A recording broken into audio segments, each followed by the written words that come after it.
창세기 43장 25절에서 29절까지 말씀을 함께 읽겠습니다. 다 같이요. 그들이 거기서 음식을 먹겠다 함을 들었으므로 예물을 정돈하고 요셉이 정오에 오기를 기다리더니 요셉이 집으로 오매 그들이 집으로 들어가서 예물을 그에게 드리고 땅에 엎드려 절하니 요셉이 그들의 안부를 물으며 이르되 너희 아버지가 너희 말하던 그 노인이 안녕하시냐? 아직도 생존해 계시느냐? 그들이 대답하되 주의 종 우리 아버지가 평안하고 지금까지 생존하였나이다 하고 머리 숙여 절하더라. 요셉이 눈을 들어 자기의 어머니의 아들 자기의 동생 베냐민을 보고 이르되 너희가 내게 말하던 너희 작은 동생이 이 아이냐? 그가 또 이르되 소자여 하나님이 내게 은혜 베푸시기를 원하노라. 아멘. 요셉의 형들이 총리의 초청으로 총리의 관저로 직접 가게 되어집니다.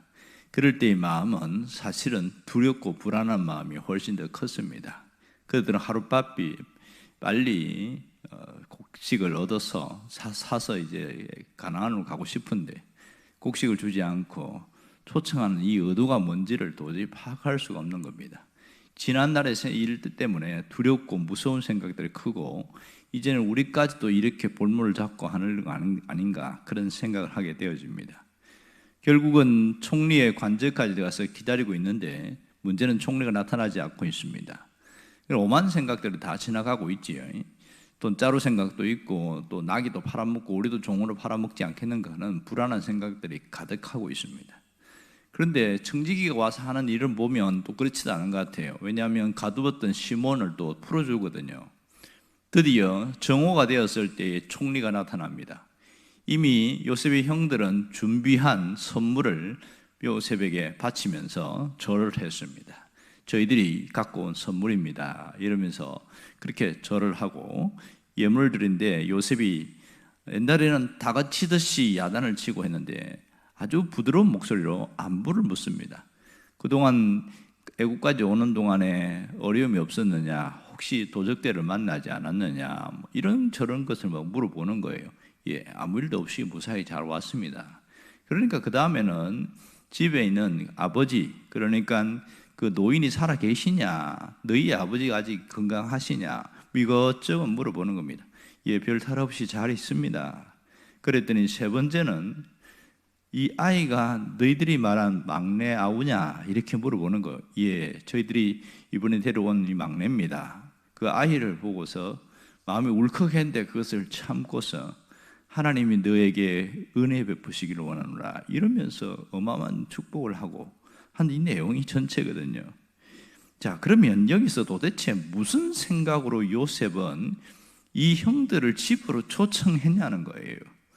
또 하나는 이 형들을 초청한 것이 어떤 의도가 있지 않을까 그런 생각을 하게 됩니다. 왜냐하면 지난번에는 이 자신들을 스파이로 몰아서 완전히 꼼짝 못하게 하고 그렇게 두려움을 주더니 이제는 갑자기 호의를 베푸는데 이걸 어떻게 받아들여야 하냐 하는 겁니다. 안부도 묻고 친절하게 대하고 이게 왜 이러냐는 거예요. 정말 순수한 마음일까 아니면 다른 의도가 있는 것인가? 그들은 정말 많은 생각들이 지나가지 않았을까 하는 것을 우리가 유추해 볼 수 있지요. 지금 요셉이 왜 그랬을까요? 정말 요셉에게는 사실 선하고 아름다운 마음이 남아있기 때문입니다. 그것은 옛날에 만났던 그 형들에 대한 그런 관계를 생각해서 이제 이렇게 친절하게 대하고 특별한 대우를 한 것은 맞습니다. 그러나 요셉이 갖고 있는 속마음은 어떠했을까요? 이 진실과 사랑 사이에서 심한 갈등이 있었을 겁니다. 형들은 아직 100% 신뢰할 수 있는 그런 사람들이 아니었거든요. 뭔가 완전히 금정이 되지 않았어요. 그들에 대한 의심이 남아있음에도 불구하고 혐의가 아직 벗겨지지 않음에도 불구하고 이 형들에게 대하는 요셉의 태도가 특별합니다. 그런데 의심이 남아있음에도 불구하고 내색을 하지 않고 관계를 지속한다. 굉장히 어려운 일인데 그것을 지금 요셉이 하고 있습니다. 일반 사람 같으면 어떻게 합니까? 보자마자 멱살을 잡고 따지고 소리를 지르고 화풀이를 하고 너 때문에 내 인생이 이렇게 꼬였다 뭐 별소리를 다 하겠지요. 그런데 요셉이 전혀 그러한 모습을 보이지 않고 있습니다. 오늘 여기에서 알 수 있는 분명한 진리가 하나 있지요. 깨진 관계 회복을 위해서는 먼저 자신의 마음이 진심임을 보일 수 있어야 된다는 것, 이것이 첫 번째 시작입니다. 뭔가 인정어린 마음과 친절함은 진실한 사랑으로 이어지는 끈이라는 것을 알 수가 있습니다. 사람이 관계를 회복하는데 이 부분이 어떻게 해야 되는가, 이런 것들을 잘 보여주고 있지요. 인간관계에서는 마음을 터놓고 대화할 수 있을 때가 돼야 비로소 진실한 마음, 진실한 사랑이 나타나게 되어집니다. 감정의 앙금이 남아있을 때는 절대로 마음을 다 열 수가 없는 것이죠. 함부로 마음을 터놓고 얘기했다가 또 큰 봉변을 당한 일들이 종종 있거든요. 오늘 여기서 중요한 것을 한 가지 이야기해 주고 있습니다. 이 깨어진 관계 속에서 관계 회복은 가장 평범하고 보편적인 사랑을 통하여 시작할 수 있다는 거죠. 누구나 평범하고 보편적인 사랑을 다 할 수 있다, 이 얘기를 하고 있습니다. 우리가 신앙생활하면서 가장 힘든 게 뭐냐면 인간관계예요. 나는 교회 열심히 잘 다니고 있는데 참 좋은데 자꾸만 옆에 어느 한두 사람이 힘들게 하는 거예요. 마음을 괴롭히고 어렵게 하고 또 함께 다니는 교회 다니는 사람 때문에 내가 많이 고통을 당하고 그러면 상당한 갈등과 고민을 할 수밖에 없어요. 그것이 깊어지면 병이 들게 되어지고 이것이 더 깊어지면 감당할 수 없어서 뛰쳐나가는 일들이 종종 있습니다. 사람과 사람들이 살아가면서도 너 안 보면 끝이야 하고 돌아서 버리면 괜찮거든요. 그런데 교회 안에서는 보기 싫어도 얼굴이 보이면 화가 나는 거예요. 이런 일들이 상당히 많이 있습니다. 우리가 그래서 생긴 속담이 있잖아요. 10길 물속은 알아도 1길 사람 속은 모른다. 이런 속담이 생긴 것도 도대체 저 사람이 무슨 생각을 하고 있는지 그런 것을 잘 모른다는 겁니다. 서양 속담도 비슷한 게 있어요. 사람과 멜로는 그 속을 알 수가 없다. 이런 서양 속담 되는 거 보면 정말 사람의 속을 안다는 것은 쉬운 일은 아닌 것 같습니다. 뭔가 사람이 풀렸구나, 괜찮구나, 나한테 잘해주는구나 하고 다가가서 하다 보니까 어느 순간에 크게 배신을 하는 경우에 심한 좌절감과 어마어마한 트라우마에 겪게 되는 일들이 얼마나 많은지 모릅니다. 그래서 이런 속담이 생겼잖아요. 믿는 도끼에 발등 찍힌다고. 그러다 보면 사람을 잘 믿지 못하는 경우가 굉장히 많습니다. 믿어야 되는데 사람을 믿지 못하는 거, 이게 병들어가는 모습이거든요. 그러면 알면서도 잘 안 믿어지는 거, 더 상처받기 싫으니까 그러한 일들이 정말 많이 나타납니다. 우리가 인간관계가 가장 힘든 이유는 상대방의 속내를 모르기 때문에 그렇습니다. 진실하게 대했다가 마음의 상처를 받기도 하고 시험당하는 일들이 정말 종종 있기 때문에 그렇습니다. 그 셰익스피어의 희곡 중에서 햄릿이라는 게 하나 있는데 4대 비극 중에 하나지요. 거기 보면 햄릿의 아버지가 왕인데 어느 날 죽습니다.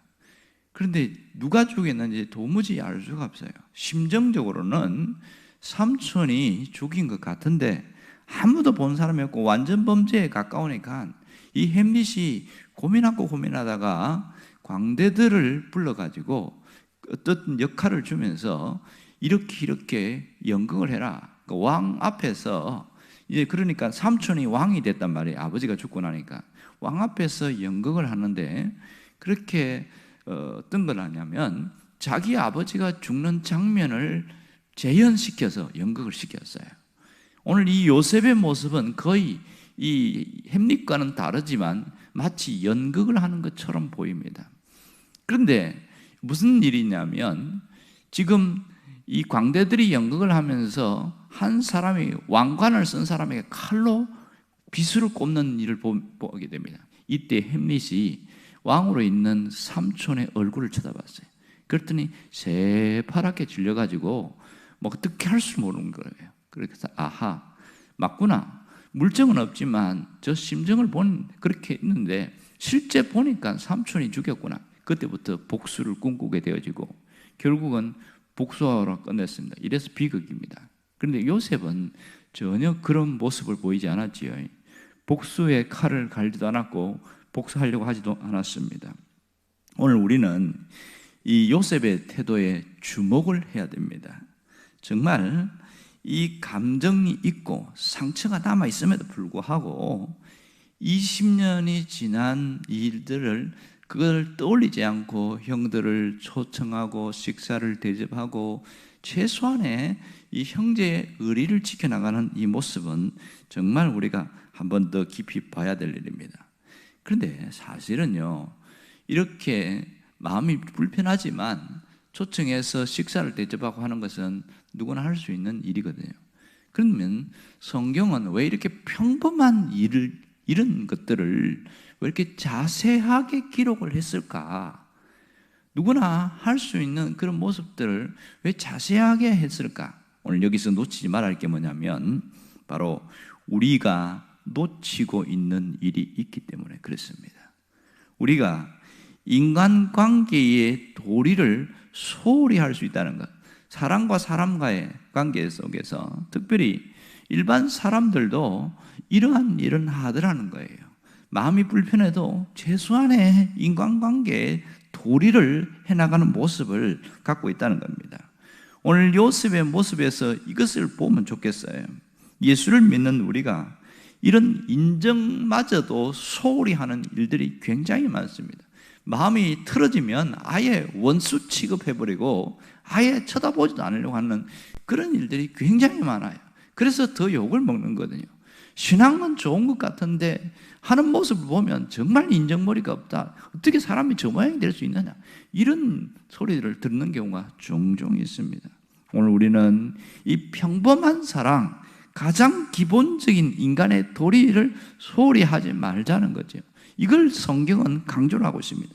너희가 마음이 불편하고 어려움이 있을 수는 있지만 그러나 그런 인간관계 속에서 이것마저 무시하면 안 된다. 요셉을 통해서 그걸 한번 봐라. 그런 얘기를 하고 있는 거예요. 우리는 신앙을 가진 사람이기 때문에 일반 사람과는 좀 특별하다고 할 수 있겠지요. 특별히 신앙인이 살아가야 될 삶의 방식이 있습니다. 그게 뭡니까? 바로 신앙인답게 살아가는 것이지요. 하나님을 믿고 예수를 닮은 모습이 신앙인답게 살아가는 겁니다. 하나님은 의인과 악인에게 동일하게 햇빛과 공기와 물을 주십니다. 만일 우리가 하나님 입장에 있다면 내가 원수관계에 있거나 내 마음을 힘들게 했거나 마음 상처를 준 사람한테는 햇빛과 공기, 물을 싹 없애버리고 죽든지 말든 네 마음대로 해라 이럴 수도 있어요. 그러나 하나님은 그렇게 하지 않더라는 겁니다. 오늘 우리가 잘 기억해야 될 것은 우리가 어떤 생각을 하든지 이 생각은 우리의 몸과 같아요. 그러나 예의나 최소한의 오늘 인간관계는 옷과 같습니다. 근데 살아가면서 예의가 없고 인간관계가 틀어진 채 가는 것은 벌거벗은 몸으로 살아가는 것과 거의 똑같습니다. 오늘 주님은 우리가 어떻게 하든지 하나가 되어 나가는 길을 원합니다. 갈등과 반목과 이 모든 것은 분열은 성령의 역사가 아닙니다. 하나님은 나누어진 것도 하나 되게 만든다고 그랬어요. 에베소서에 보면 마귀의 역사 중에 보면 분쟁과 투기와 뭐 이런 것들을 얘기하고 있습니다. 나눠지고 갈라지는 것은 분명하게 사탄의 역사라는 것을 알 수가 있습니다. 성령으로 살아가는 사람, 성령의 충만함을 입는 사람들은 그런 관계 속에서 하나 되기 위한 움직임이 있습니다. 하나님은 이것을 귀하게 여깁니다. 비록 상대방이 마음을 안 열어서 하나 되는 과정이 쉽지 않지만 그러나 내가 어떻게 움직이는가 그 몸부림을 주님은 귀하게 여긴다는 겁니다. 우리가 내 마음이 평정이 되고 관계가 회복되고 이렇게 하면서 하나 된 과정에서 꼭 놓치지 말아야 할 하나가 있습니다. 그게 뭐냐면 내가 갖고 있는 문제를 갖고 하나님께 나아가라는 겁니다. 내가 풀 수 없는 문제를 갖고 하나님께 나아가라는 겁니다. 인간적인 노력도 필요하지만 이것이 전제되고 난 다음에 나타나야 됩니다. 그러므로 우리는 늘 이 모든 관계 속에 있는 것을 하나님께 나아가서 먼저 풀어내는 것이 대단히 중요합니다. 요셉이 이렇게 할 수 있었던 것은 자신 속에 있는 상처나 원한을 하나님께 가서 풀고 해결했기 때문에 이러한 모습으로 달라질 수가 있었던 것이죠. 우리가 사람과의 관계에서 또 신앙생활을 하면서 이러한 부분이 내 삶의 원칙이 되어져야 내가 가장 주님이 기뻐하는 모습으로 살아갈 수가 있습니다.